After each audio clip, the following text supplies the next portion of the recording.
Yes. Uh-huh. See, this idea of being the subject of arrest, yes. hmm that's been my experience for the last, 3.5 years. Yes. You arrested me for the allegation of violating the restraint provisions in Sequim, Washington. Yeah, but I wasn't in Sequim. You arrested me? Yes. For the allegation of violating the restraint provisions in Jefferson County? Yeah, but I wasn't in Brennan. Pooh.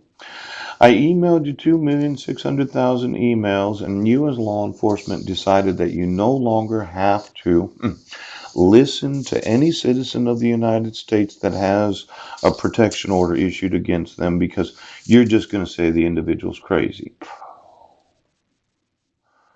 Isn't that what you're saying? See, as long as somebody walks in there on July 8th of 2011, yes, and says, well, my husband's crazy, right, he got arrested on Guam, yes, and I need a protection order issued against him, right, and you did, without any actual jurisdiction of law. And then I inform you that my record's been expunged. I emailed you a copy of the expungement order. Yes. And you decided that once you issue a protection order, you have no obligation to enforce the laws for the citizen that has a protection order issued against them. Yeah. You don't have to enforce the law. Now we're arguing today. Now, you didn't have to admit the expungement order from Guam. You didn't have to acknowledge or admit as evidence the United Nations marriage certificate. You issued this, right? And my wife had me arrested 4 days after petitioning the court for dissolution of marriage. And then Brent Basden, reissued it 1 week after the motioning of the court for a petition. A petition for Now, we've already seen that you cannot use a minute order to issue a protection order. No. And you didn't give me any due process from May 31st to June 15th because it says here there was no attempt of service right now. Now, as a citizen of the United States, it is looking more and more like me because I'm arguing, yes, that as soon as a court issues a court order, you have absolutely no rights at all.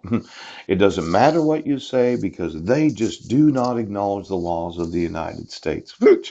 It's kind of like if you can issue a court order against anybody, yes, you as the police and sheriff's department do not have to listen to that person ever again.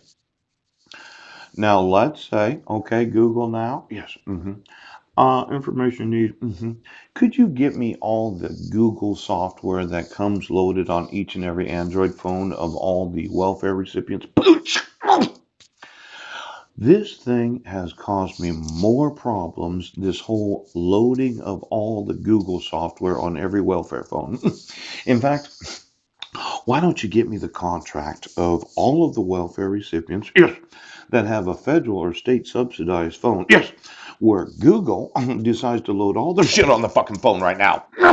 Now, I'm just wanting to know, okay, what legal right does a corporation have to put all their additional software on any phone paid for by the United States federal government or any state of the United States of America?